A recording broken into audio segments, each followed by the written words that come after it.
Hey, what's going on, everybody? Welcome to another edition of Keep Calm and Carry. Thank you so much for swinging by. I sure do appreciate it. Just setting some things up here real quick. I just want to make sure I've got everything good to go. And let's see if I can get a couple little things here. Just a second. All right, there we go. All right, let's make sure I get my chat room up and running. So, all right, how's everybody doing? Thank you so much for swinging by. I always appreciate it. you guys absolutely rock. First and foremost, I want to say thank you to everybody that has been following the channel. Naturally, I do appreciate everything that you've been doing for the channel as far as your likes and subscribes and shares and everything that you're doing like that. That is always awesome. And I also want to say thank you to all of my Patreon people. Thank you so much for your contributions to the channel as well.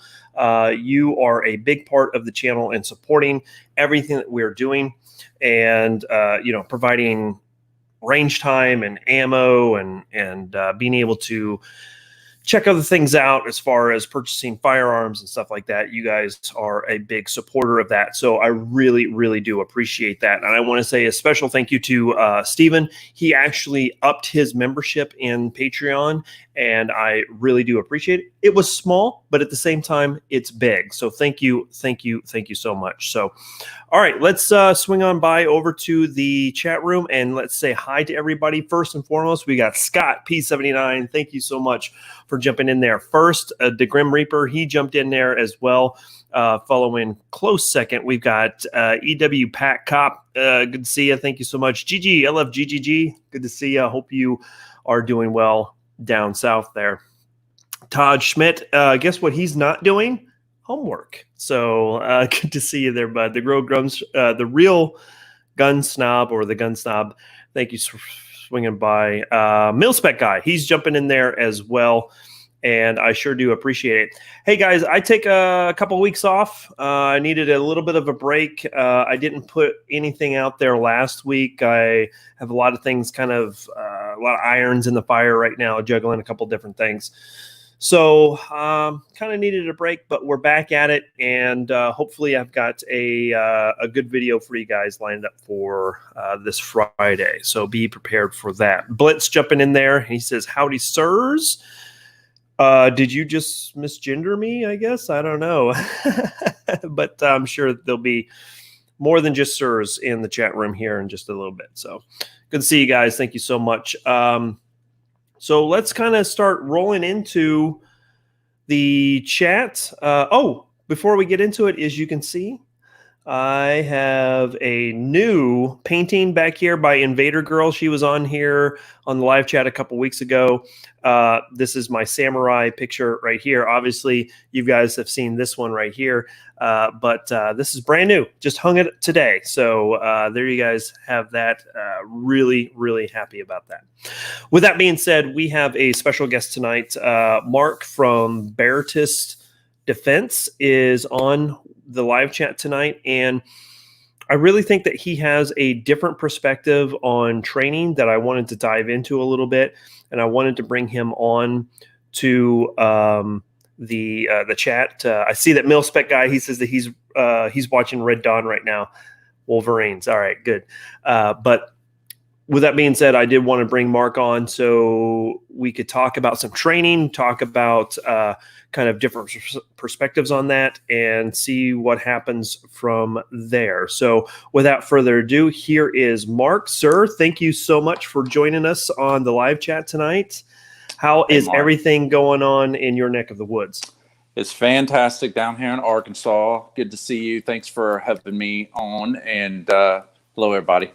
Well, I will say that people from where I'm from will call it Arkansas. Right. Yes. I've heard that once or twice. That's why when Kansas people come down here, we call it Kansas. Okay. So, right. I won't do that. Do that. All right. But all right. well, it's good to have you on the show. Thank you for joining us tonight. Yeah. So for those of us in the chat room or watching live, can you give us a little bit of your background and kind of who you are and go from there? Yeah, my name's Mark Boer, and I'm based in Fayetteville, Arkansas, and I run a company called Barritus Defense. I've got, I guess if you count active duty and reserve time, I've got about 8 years military time in service. I've got an infantry background and an intel background, kind of a mix there. And I've done operations around the world, multinational forces, different members of a task force with all the branches of military, all that stuff. And got the opportunity to meet some really good people, both in our services and elsewhere, just training with the Brits and doing some things with French Foreign Legion, going to Israel, training with the IDF and terrorism and security issues or matters. And anyway, when I finished up in the military, I finished college, and then I went to law school here at the U of A. I always joke. I said, yes, we do have institutions of higher learning here in Arkansas. I said our law school's right across from the trailer park. And so I did, when I got out of law school, I spent 6 years as a deputy district attorney. So I litigated all kinds of cases, everything involving, property crimes to assaults, homicides, things that kind of hit where we live as civilians now, dealing with crime in our community. And in 2013, I left the prosecutor's office and I started this company. Originally, it was called Rubicon Training Group. And then a couple years ago, a long story, but we switched to Barritus Defense. And so really been pretty fortunate. We've done some contracts with the Department of Defense. I've taught done some training out at Fort Bragg for some of the troops there. We've done some work with the Department of Justice and Fortune 500 company. And we've got a pretty active presence in the law enforcement community. So I've been around to probably about 60 different police departments around the country. And, I joke around. I said, I'm very thankful for that, to have worked with those folks. And, I did it all without a YouTube channel or a tattoo or beard. So not because I don't have a problem with tattoos or beard, but, if I grow a beard, it's too rough and my little girls won't hug me or let me near them because it's too rough. So that's the only reason why I don't have a beard. But we've had a good run, and I'm just really fortunate to have been a part of it. So yeah, that's us in a nutshell. Right on. Just to the chat room, if you guys have any questions as we go through the live chat tonight, make sure you drop them in there. I am monitoring as best I possibly can. If you put the @fit_in_fire, that should alert me on my side. So if you have some questions as we go in, I'll be able to see them, and we will definitely get to those. So, Mark, tell me about as far as training. How many years now have you been training, and what kind of brought you into that realm, I guess? Yeah, if you go back to the very, very beginning, my first induction would be, at the age of 19 when I went through basic training, which was a long time ago, like 3 camo patterns ago. Yeah, right. So it's been a minute. And so I did that at 19. And, it was a very different world back then. It was before the GWAT. So a lot of the things that we kind of take for granted and just kind of are part and parcel of the community, that stuff didn't exist. And, I came out of that and then, of course, got into law enforcement and didn't really think I would ever. I didn't really ever see myself doing this. I just kind of happened into this. I always had a love for training and a love for this kind of stuff, but I didn't, I just went to school. I did what every kid thinks. You get out, you go to school on the GI Bill, and you think life is going to lead you one way, and for some reason it just kept. Even though I tried to wear a suit and tie and tried to do the lawyer thing, it's just everything just seemed to keep pulling me back here. So we've done this for about 6 years or going on 7, and we just keep getting deeper in. I guess it's too late to dig my way out now. So Yeah. I'm stuck with it. I totally get that. So Yeah. what would be some of the courses that you specialize in? I guess is one of the areas that we would Right. dive Right. into. So our company, I kind of look at it as like three buckets. We've got a law enforcement bucket and, a civilian kind of training, and then the security training and consulting. So if you look, and so we develop courses for each of those buckets. And of course, there's some crossover. You'll find people from each of those groups, kind of interchangingly coming into the things. But that's basically how it's separated.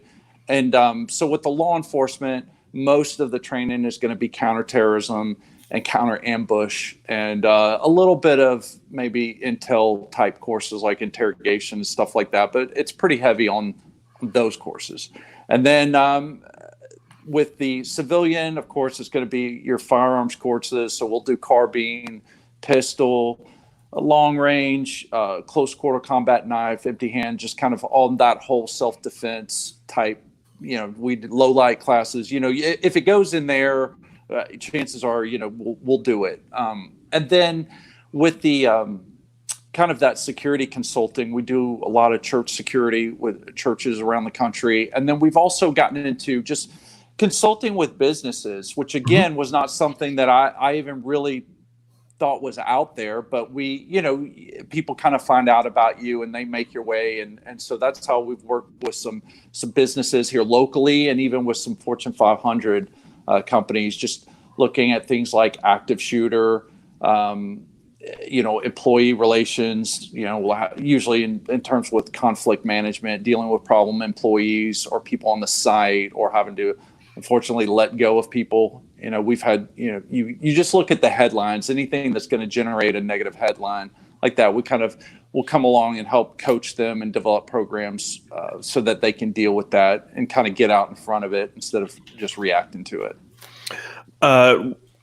Exactly. Right. And that's interesting that you bring up businesses, because a lot of people might think of churches, might think of personal protection, but a lot of people don't necessarily consider businesses and what they would need to do to help protect them as well. So that's interesting. Yeah, sure. Especially, and of course, until I got into it, well, really, it wasn't until I got into the law enforcement stuff that I started seeing it just in my own community. And, it can happen anything from a disgruntled employee that has to be let go because they're a problem, and then they come back and they're either causing problems for the other employees, making threats, stalking employees, or it could be someone who's unconnected to the business. So maybe it's a girlfriend. She breaks up with her boyfriend. He's starting to stalk and he's calling the place.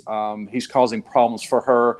And, oftentimes in the past, and it still happens today, the easy thing is just to let go of that employee, And so we've kind of come along aside some of these employers and said, hey, look, really, you've got a lot of time and money and investment into this person. And wouldn't it be a lot better if you could, and cheaper, if you could retain the employee and to create a safer, more productive work environment? Not only what would that do for that employee, but the others in the office that see that you bring that, that care and concern to the office.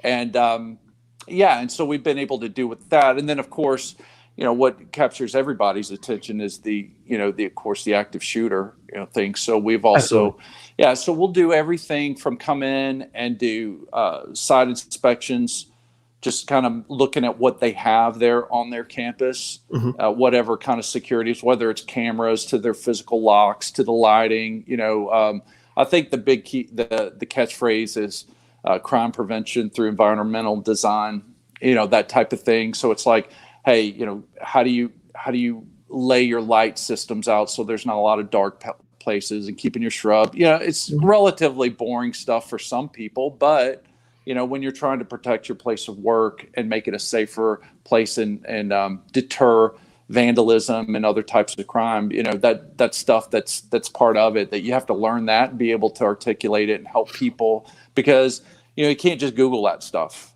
Right. I mean, like, people need help, and nobody's born knowing this stuff. So they've got to reach out and find someone who can help them with that. So we'll do everything from the site inspection and making recommendations on how to kind of harden their facility up, if you will, to writing active shooter plans, to drilling it. And then also, we're training everyone from campus police, campus security, so some are armed and some are not armed. And so just everything in that bucket. Yep.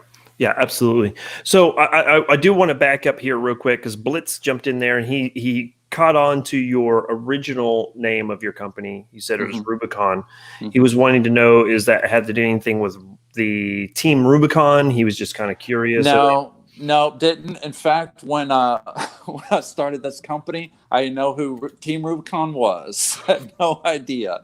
And I knew very little about business and names and branding, and I'm kind of a history buff, and so I've always kind of been enamored with like the Greco-Roman world, and I really took it from Caesar crossing the Rubicon, the Dias Cast type thing, and me, it's like, I had all these years invested in law school and practicing law, and I'm here about to just take this complete turn, in my existence and my career path, and it was kind of like one of those no turning back moments. And it's like, where I practiced, it's a small community, you know what I mean? So it's like all your peers are looking at you like, what is this guy doing? Because they didn't know Mark, the military guy, or Mark, the whatever, they just knew as prosecutor dude. So they're just like, what are you doing? And so I crossed it and I never looked back. So that's where that name came from. And so then fast forward to now to Barritus, and if you mentioned this already, I apologize for not hearing, but where did Barritus come from? So Barritus really, it's also a Latin word. It means roar, basically, and it comes from the 4th century. And to me, I think this is a cool story. So if your viewers don't mind, just I'll make it quick. But it's on our website. We're going to do it anyway because I'm a history major, so I eat this stuff up. All right, cool. We'll do it live then. All right, so we'll do it live.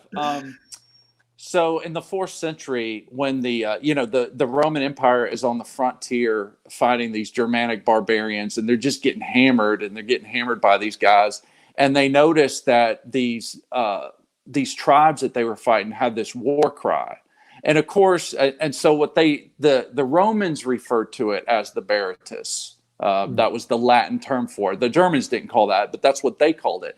But they were so impressed with it that the legionnaires adopted it. As you're an Army guy, you know how we do. We'll steal stuff, beg, steal, and borrow, and they just took it and they started using it. And so, we don't know how it sounded, but Tacitus, the historian from the time, said that what would happen is that these it was kind of like the ultimate psyop. Thousands of these legionnaires on the field of battle would hold their shields up right above their head, and they would start in this low moan in unison, and it would get louder, and it would get louder, and it starts reverberating off the shield, right? And it gets louder and louder, and as it echoes, Tacitus would say it got to this point where it just sounded like these waves of this ocean slamming up against these rock cliffs, and right when the height of the noise and the yelling would kind of reach its crescendo, man, that's when they would just crack through and break into battle and just like start busting skulls, and stacking bodies. And so it was a real kind of psychological thing. But that's a cool story. But the thing that really caught my attention about it was that this wasn't that practice was adopted from the bottom up, and it went through the whole legion. So it wasn't some general sitting on his white horse looking down and saying, hey, that's pretty cool, I think we should start doing it. It was the privates, it was the specialists, if you will, or the lance corporals. It was the dudes on the ground. They did it, and it spread throughout the ranks. And, it's sometimes, yeah, exactly. And so sometimes, in our classes, I don't do this all the time, but I'll ask people the question. I'll say, do you feel like the America that you grew up with is different than the America that you live in now? And usually people, what they're going to say. They're going to say, yeah. And I mean, for me, I really believe that because, Mark, when you and I were kids, oh, well, I don't know. I know for me, um, we didn't have words like active shooter. Yeah. There was not IED. I did not know what an IED was. That was not in the vernacular. Active shooter, a lone wolf, domestic terrorism. These things were not. I didn't grow up in that world, but my kids do. They know what those terms mean, and not because I've told them. They know because it is part of it now. And I just tell people, I say, look, the reason why you're here, it's not just to burn off rounds and just get a skill set for you. I mean, our mission, just because we are in those three buckets, we really believe that the answer, it's not going to come from DC. DC is not going to solve this problem. Our getting the type of security that we want in our homeland is going to take people like you and me. It's going to take the bus driver, the school teacher, the janitor, the banker, just all of us together, just regular Joes, just deciding that we've had enough and that we're going to take care of it in that spirit of Barritus. I mean, we don't need permission from DC to protect ourselves. We don't need permission from the governor. We have that right, and it is a God-given right, and I think a duty. And so our mission with Barritus is not just to train people to counter emerging threats, but it's to really incorporate the civilian into the security apparatus. Because the police can't be everywhere, and they can't protect us against everything. And in some areas, they have trouble protecting themselves because they're so inundated and they're so overrun. And so we want to incorporate the citizenry back into that, just like it was in the colonial days, and not to get in the way of law enforcement, not to interfere, but just to help augment where there's gaps, just to fill those gaps in. That's kind of what our mission is, and why we exist. Yeah, and that's great. I want to go a little bit off script, a little bit here, because you brought up something that is actually pretty interesting, as far as it takes a bus driver and it takes this person over here and all of us collectively to realize that the government is not there to protect us. We have to protect ourselves. Do you think that this whole situation that we're in when it comes to COVID-19 or quarantine or stay at home, everything, the life that we're living in right now, do you think that has kind of elevated that idea that we need to take control of our own lives a little bit more, to purchase a firearm or to go out and get training or figure out training, whether it be online or with an instructor, or private lesson, or whatever the case may be? What's your kind of opinion on that? Yeah, man, it's really interesting. And I mean, I think there's plenty of evidence out there that some people are taking that to heart, right? I mean, we know gun sales are up. I've got, we're getting more active in Kansas, and so in your state. And so we've made a lot of friends in your area and guys that are connected with gun shops or work in gun shops. And they're just like, man, we can't hang on to this, or, Aaron from Angel Fire Ammo, who's, in your state as well. He's doing live streams on Facebook showing everybody how they're just cranking out the ammo, and they cannot keep up with the orders. And now it's getting to where it's like, yeah, we want to make more ammo, but it's like the component parts where, it's like there's been a run on this ammo. So, somebody's buying that stuff. And I mean, of course it's, people like you and I, shooters are buying it, but obviously there's other people that are getting involved too. There's other people that are buying guns, and just from the intel I get from the gun shop owners and stuff, there's a lot of new firearm owners now that did not have one previously. And so I think that's great. I mean, that's fantastic, and that's your first step into, I think, empowerment. When you decide that, even if it's just something as simple as buying the gun, even if it's still in the box right now though, but you just took the step, you just moved the needle further than it was before of empowerment, and not trying to outsource your own security, and becoming more resilient and self-sufficient as a person. And I think, I don't care what side of the aisle you're in, I think anytime you do that, that's a great thing for this country. Absolutely. Absolutely. I will say personally, this is my own personal opinion, I am a little timid when it comes to the thought of a lot of people all of a sudden jumping on the bandwagon saying, oh, well, I need to get a gun because, the horde is going to come or Yeah. whatever, that makes me a little, I'm like, okay, where were you a few months ago when it wasn't a problem, Yeah. But Yeah. at the same time, I'm like, hey, welcome aboard, Yeah, exactly. Well, we always hear of, some folks from the other side, whoever invented that phrase, never let a crisis go to waste. Yeah. But I mean, what a great time to be engaging, especially if there were some folks who were maybe anti-gunners or maybe just indifferent that then felt the need to buy a gun. I mean, I personally know some folks who were either anti or at least indifferent to the Second Amendment that felt compelled to buy a gun. Man, what a great opportunity to engage with these people and, and show them that we're not a bunch of nuts and we're not a bunch of people half cocked just waiting to shoot somebody. You know what I mean? Yeah. And I mean, what a great opportunity. And then that way, when the left wing media, tries to demonize us, those folks are going to be like, well, not every gun owner is like that, because I'm a gun owner. I'm not like that. That's what I'm hoping. I don't know. No, absolutely. Question coming in from the chat room, again from Blitz. He says that he works at a school. Any recommendations on getting higher ups to take major weak points seriously? We do all the training and such, but the action seems very lacking, and he's in a very large district. So do you have any encouraging things to say to kind of help elevate some of the concerns?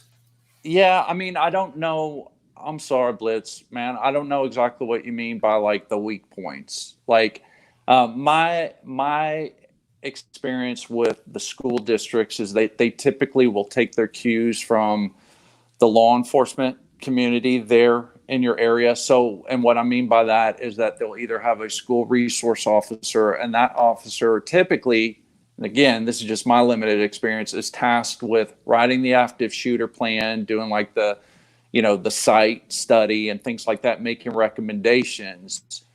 And typically the police, they're contracted with the school. And again, I don't know how it works in Kansas, but that they'll want to do the heavy lifting, and they don't really kind of come in and are looking to partner necessarily with the teachers or the administration there.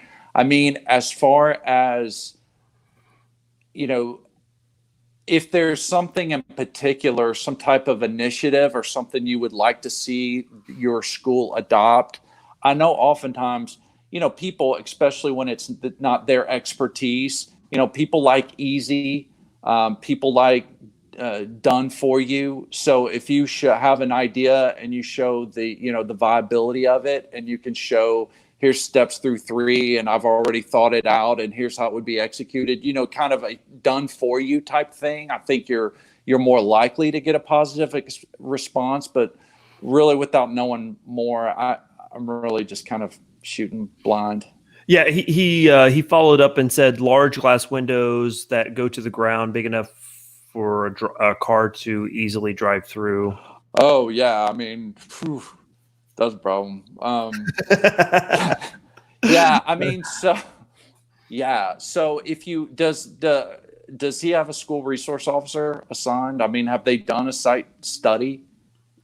Yeah, I think that would be a good first step. That would be the first thing. I would be like, hey, what do you think about this? It should be, they should have done a study and should have recommend like bollards or something like that could block, a vehicle from driving in or something like that, because that does sound like a problem. But again, now, again, not knowing with your school, but I know just down here, that stuff is probably settled up at the district level and not at the school, the particular campus. So, you're going to have to go through that budgeting thing. So that's rough. Yeah, that would be very difficult. I know that in a lot of the municipal buildings back home, I'm from Wichita, originally born and raised, and if from what I remember, some of the municipal buildings or a lot of the areas that are city owned, they put little concrete or steel barriers. Right. Mm-hmm. Some of them are decorative, but by and large, most of them are there for explicitly one purpose. Yeah. So yeah. So, Yeah. So back to a lot of the training that you do. What would you say would be more of your popular classes, especially from a civilian side? Because obviously, most of the people in our chat room are civilians. So, what are some of the more popular courses that you teach? Yeah, so I mean, they're going to be all the firearms courses that we do, and so the way we arrange, our training, we've kind of, and a lot of other people do it this way. We'll do, level 1, 2, 3 pistol, level 1, 2, 3, rifle or whatever, and then, but then we build onto that certain types of scenario kind of base training. We got the force on force stuff, the low light kind of courses and things like that, but. Our low light courses are really popular. Our combat rifle 1 and 2, and then the pistol.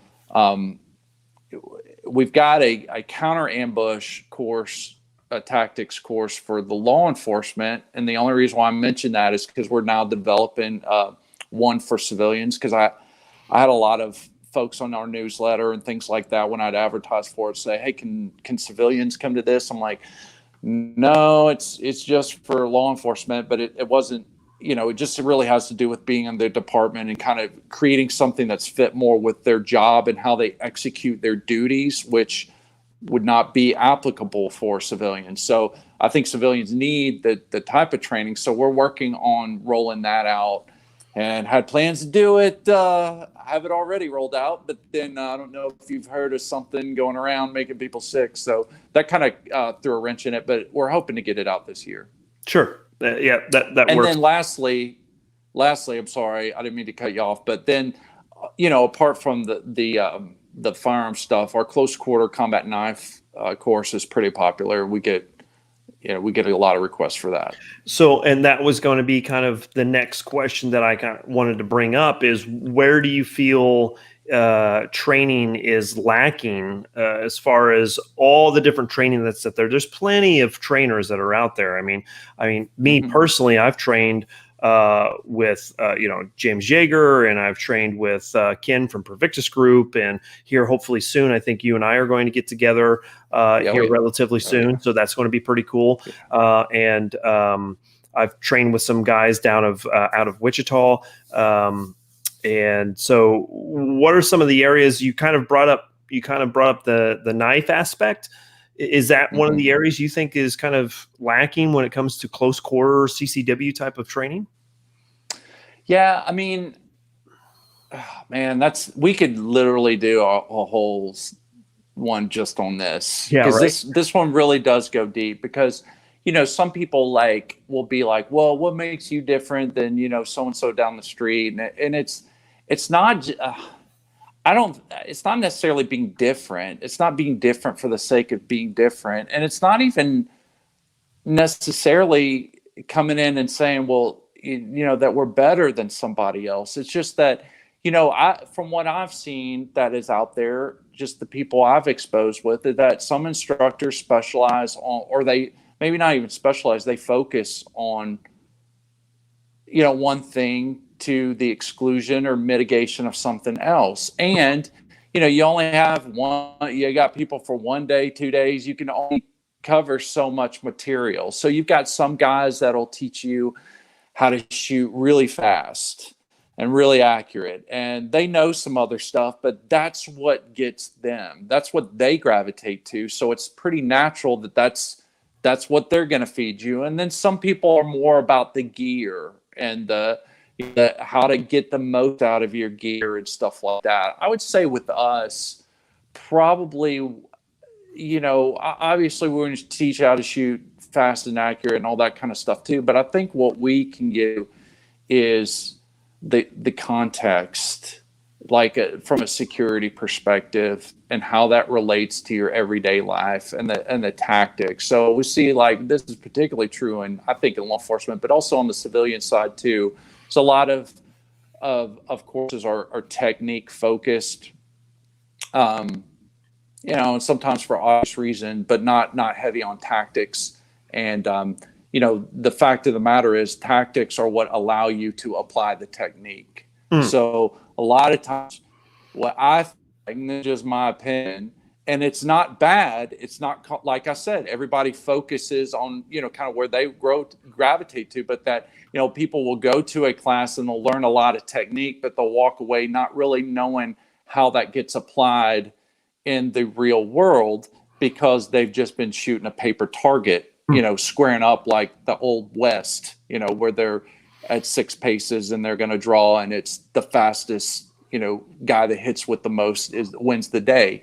And that's not really how it goes. A lot of times, there's plenty of times, and I just, from working these cases, it's just anecdotal, but it's from what I've seen. There's a lot of times when people have guns that they can't get to them. And so, so ours, we're real focused on building the whole man. And I mean that in mankind, not just, gender specific, but, building the whole man. So we think in terms of systems, fighting systems, and each weapon has its own attributes that's based on a particular range, and that, some it's best to have a different weapon at your command depending on the range that you have to close with. So, in extreme close quarters, and I'm talking about like with contact distance, nothing's going to beat the knife. It never jams. It never runs out of ammo. It never malfunctions, and it's capable of multiple attacks. And so, in those types of situations, that will trump the gun. And it has, since the dawn of time, and even in modern warfare, the blade has still been used, and with some incredible results. And oftentimes when it's not, people suffer. So I don't know if I'm just rambling on, but that's kind of our philosophy. Good. Yeah, is really building a system for people. Just, I would say, context, and really building a system instead of just saying, hey, we're going to train you on a long gun. Oh, here's your techniques for the pistol. Oh, here's your technique for this knife. And here's your techniques for empty hands. We've kind of integrated them into one fighting system, kind of in the same way the military does combined armed warfare, right? So you got your artillery guys, you got your armor, your infantry, your air power. Nobody wins a battle on their own. All that is put into a combined arms strategy and system, and is employed on the battlefield, right? I mean, that. And so that's what wins the day. And then when they don't do it that way, and we've got instances in our recent history of battles where they haven't integrated it effectively, we lose bad. We get hurt bad. And while individuals in those situations perform valiantly, and they end up writing books and have movies made about them, and we're like, oh, dude's so awesome, I wish I could be like him. I mean, and for good reason.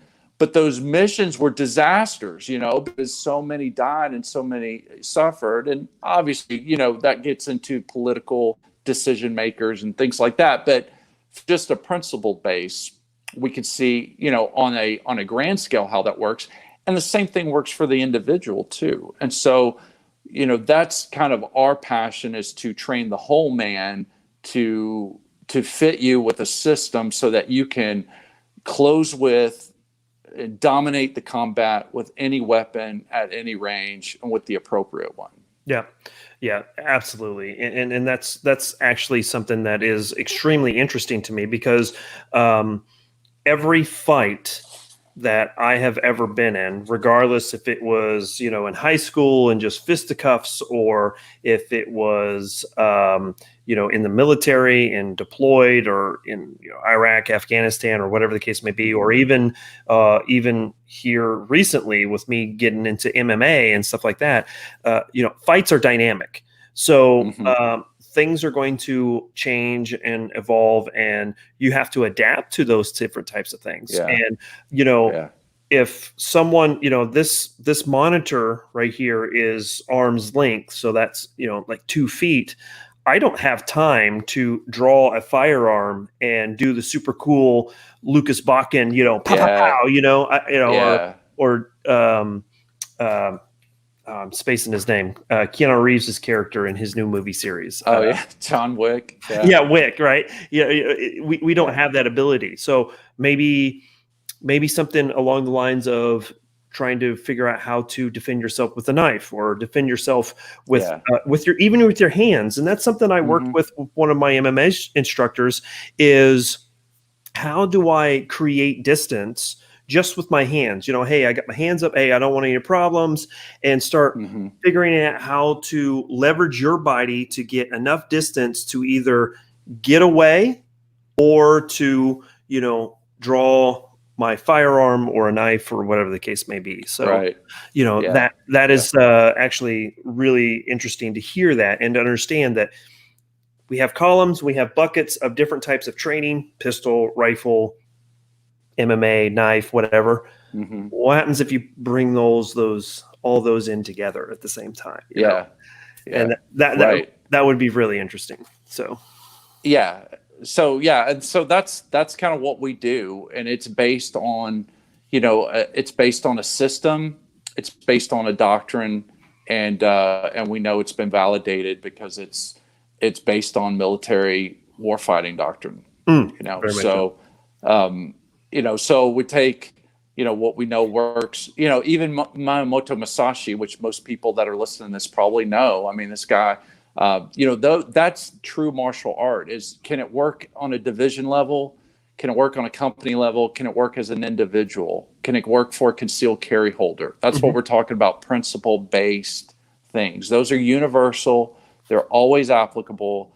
And that's what I think is getting, that's kind of gotten lost, here, at least in this country. And so that's kind of, we're not, we don't ever claim to make up anything. We're not making up. This is not our system. We're just uncovering something that's always existed and showing people. And when they see it, it's like, they know instantly. I mean, that it's truth because it's principle based. Yeah, absolutely. Yeah. Absolutely.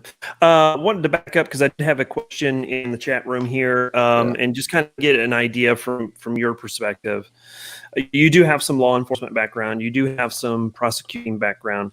And the question is, what do you think about politicians saying that we're not allowed to defend ourselves in our own homes, or while we're out in public, rather that we need to wait for law enforcement to intervene? Kind of wanted to get a little bit of your perspective on that, because you've seen a little bit both sides of that. And I apologize because it's cutting out. And so, can you say that? Can you ask me that one more time? Yeah. I'm sorry. So basically the question is, you've been on law enforcement, you've been you've dealt with law enforcement, you've been with the prosecutor, you've been military, and obviously a civilian as well. So from those perspective, what is your opinion when it comes to, and I hate to really get into the political aspect of it, but when politicians basically say that you don't need to defend yourself, you need to wait for law enforcement to come and rescue you or come and intervene or something like that, kind of what is your perspective on that whole dynamic?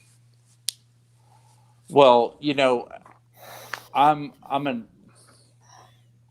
you can tell just based on my profession and our business that, I don't need a politician's permission, and you don't either. We've settled that. We settled that in 1776. Yeah, exactly. From my perspective. And, when the drafters of the Constitution, when they wrote the Bill of Rights, that, the Bill of Rights is not the government granting you laws. That is the government recognizing that you are granting you freedoms or those rights. That is the government recognizing that you are God-given these rights, and I do think that governments sometimes forget, governments sometimes need to be reminded. And I think the most concerning for me isn't really so much the politicians' rhetoric. It's how easily the citizens will give up their own rights, how citizens will protest to have their rights taken away. Yeah.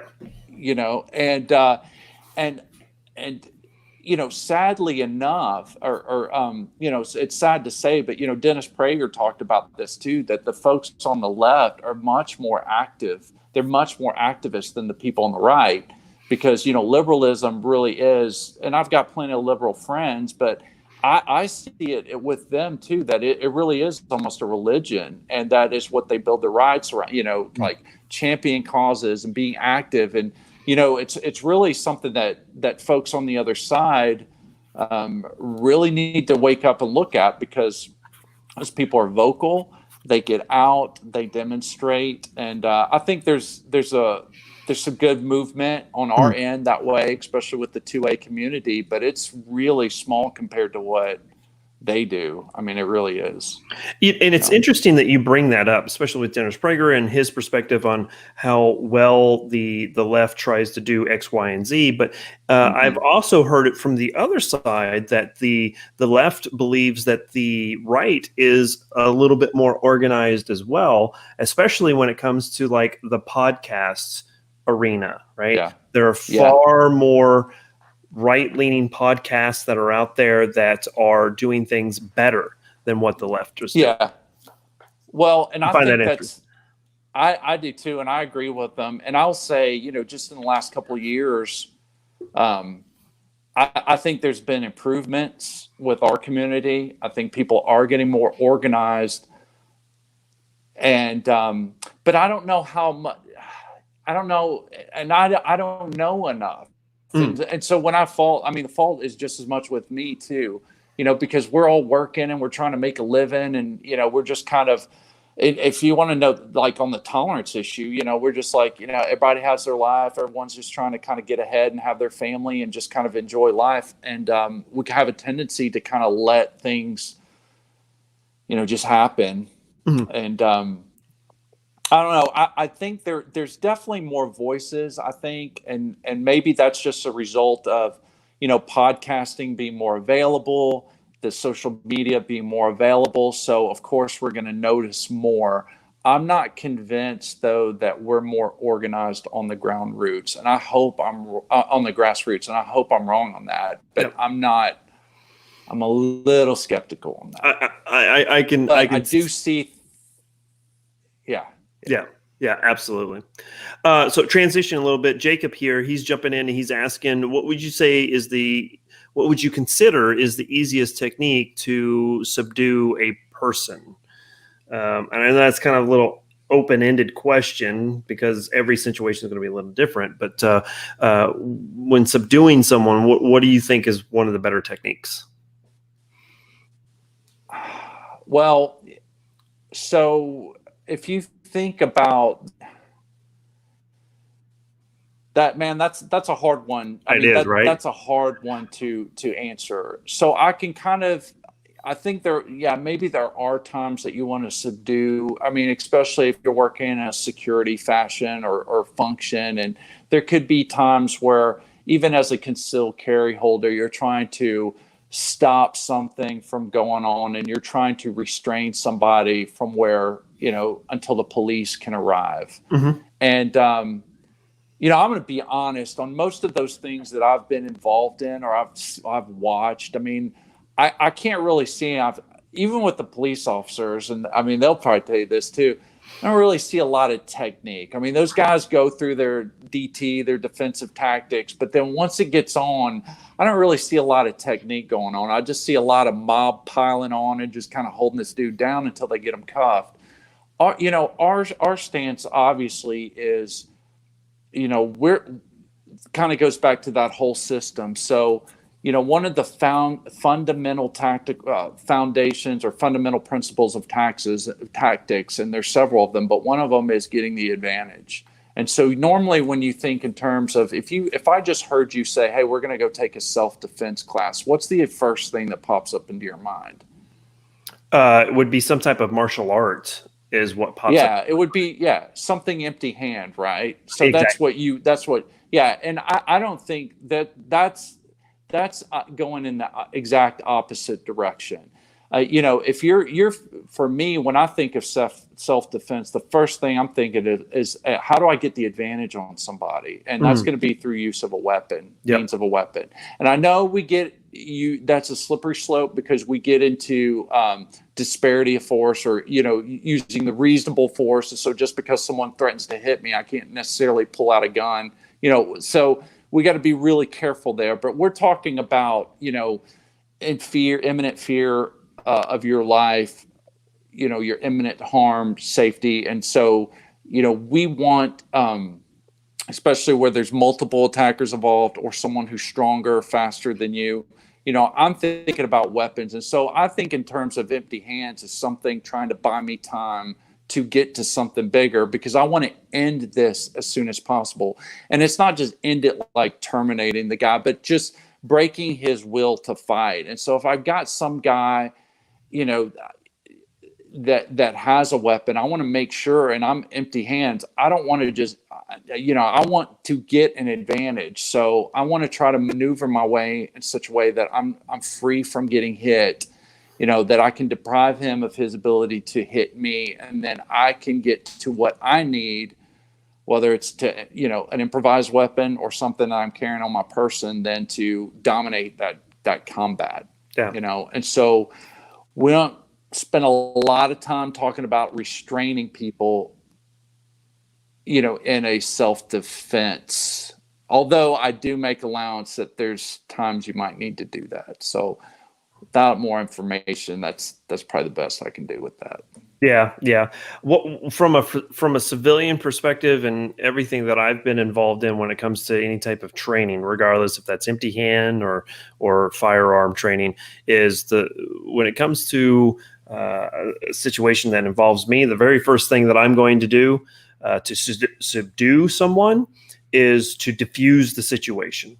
I've been in situations where I almost got into a fight, like a fist fight, because a drink was spilled, right?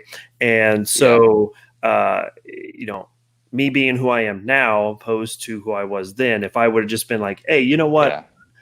I didn't know. I didn't know that was your drink. Let me buy you another one." The whole situation would have been completely different. So diffuse. And then create distance. Those are the two best ways to subdue anyone, because if you create distance, then if they kind of start trying to close that distance, then you have different avenues of how you're going to defend yourself, right? And you've talked about some of those other areas too. So Blitz jumps in here with the $2 super chat. Thank you so much for the support on that. He wants to know any cool Foreign Legion stories, since you would been training with them, I guess. Hey, say that one more time. Right after you said cool, it cut off. Is there any cool? Any cool Foreign Legion stories since you had trained with them? Well, I don't know if you guys will think this is funny, but this actually, I think it's funny, and it's going to involve.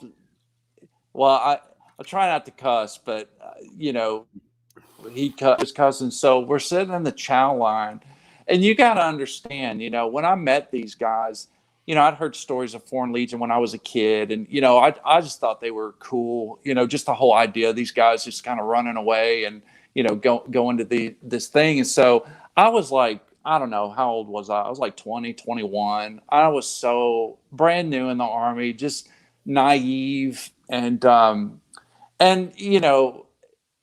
God, mom, apple pie, America, the flag, like I was like, and I still am, but what I mean? Like as a kid, it's like, I was the dude, that you saw at the PX with the buzz cut and his dog tags, and I mean, like and what they would be like, tan boots, the desert boots and the jeans. I mean, I was that guy at that age. And so, I'm in with these guys, and I was just so curious because even though I thought the Foreign Legion was cool, I just couldn't get my head wrapped around about going and fighting for another country. You know what I mean? Because I'm like America, man. Like I could, I think I would love to go join the Foreign Legion, but I could never wear another flag on my arm other than, the red, white, and blue, right?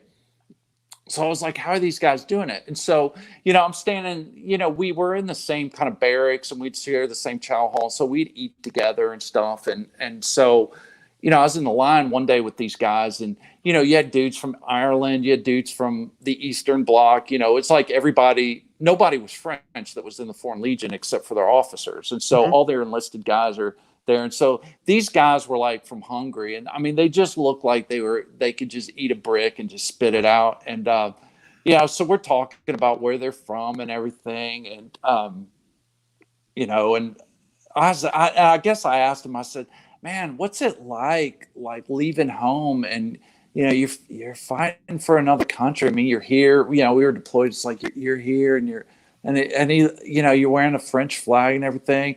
And he just looked at me, and I'm just a dumb kid. He just looks at me. He looks at this French flag. He goes, France. He goes, we don't give up about France. Just like in the store. It was so loud. And I'm just like, oh, okay. I mean, I didn't know what to say after that. So that was kind of the end of that conversation. But I mean, like those dudes are, when you're just some naive kid, you don't even know what you're doing. And the first foreigners you've seen in your life, really, it was funny. But those dudes, man, they were pretty tough dudes, and they're the real deal. I mean, every country, within reason, any modern country, they've all got their best, and their best are pretty good. Everybody's got them. The Brits have them. The Israelis got them. The Australians have them. I mean, Canadians, even. All the dudes I've met, man, those dudes are squared away and are like real warriors. I mean, for real. Yep. Right on. And if you guys are actually interested in seeing, a relatively entertaining movie that is somewhat historically accurate, then you should watch the Jean-Claude Van Damme movie Legionnaire. I bet it's spot on. It is spot on. I mean, it is. Yeah, I mean, like all his movies, right? Oh yeah, actually, that one is not accurate, but it is entertaining. It's one of my. It's probably one of my top 5 Jean-Claude Van Damme movies. So it's. How does it rank with Bloodsport? Oh, it's a third or a fourth compared to Bloodsport. Bloodsport's number 1, Kickboxer number 2, then Legionnaire would probably be number 3 or 4. So yeah. Oh no, I take that back. The Expendable movies would rank in there, and then Legionnaire would be under one of the Expendable movies. So. The mil-spec guy jumping in. That's respectable. Yeah, right. The mil-spec guy, he's jumping in there. Just says that he's swinging by, and he's just here for the good time with the super chat for 420 because today is April 20th. Thank you for that, mil-spec guy, for trolling. All right, so we're approaching an hour on our live chat, and we've covered a lot of topics. I know that I had a whole bunch of other things that I wanted to talk to you, but realistically, I know that you've got family and stuff like that, and you want to kind of close things down for the night because it's starting to get a little bit late. But I want to just kind of dish it off to you and allow you to just kind of expound on Barritus Defense, some of your upcoming classes, where we can find you, social media wise, etc., and just let you go from there. Oh yeah, well thanks. Well, I'll make it quick. I Sure. Just again, thanks for your time and everybody and this was a lot of fun. And so as far as us, if you want to link up with us, I mean, you can always go to our website, barritusdefense.com, BARRITUS defense.com. Hopefully maybe you can put that in your show notes, but if you go to our website, you'll see our scheduled events. I mean, whether you're in law enforcement or civilian, I mean, we do things obviously in Arkansas, Missouri, we're in Kansas, We do things in Oklahoma. We do a lot of stuff in Pennsylvania, and you know, we'll go anywhere. So if we're not in your state and you guys want to host a course, you know, it's real easy. It's free, and you know, we'll just message me, and you know, that's how we got started in Kansas, really. So, and now we're booked in Kansas City, Manhattan, Wichita, and so hopefully we're gonna burn that place down in a good way this year, 2020. So not burn the place down, but you know, burn it down. Of course, yeah. In the best way you can interpret that. So, you know, and so our website, and then you can always catch us on all the platforms like Facebook and Instagram. We just launched our YouTube channel just a couple months ago. So there's 10 videos on there, and we've got some and the reason why I point you, obviously we want to try to grow that. So if you go to Barritus Defense on YouTube, you'll see our channel, and we've got a couple of trailers, kind of like movie trailers, but just like 40-second long trailers, and one's for pistol, one's for counter ambush, one's for rifle. But that'll kind of give you a feel for what of our courses are like. You know, every once in a while we'll get some folks that are like, oh, I can't do that. That, you know, they get a little intimidated. And I mean, that's not the case. I mean, please understand those are jump cuts. And of course we're going to show all the cool stuff. But I mean, look, I've had surgeries. I've had injuries. And so we have people, we've got 70-year-old grandpas and grandmas that come to courses. And then we got 20-year-olds. We've got combat vets. We've got all kinds of people come. And so, you know, we accommodate everybody. But obviously, you know, we're going to show the high octane stuff on our reel, you know, so we can look cool. So yeah, absolutely. But yeah, check those out. And if you'd subscribe, man, I'd love it. I'd love to have you.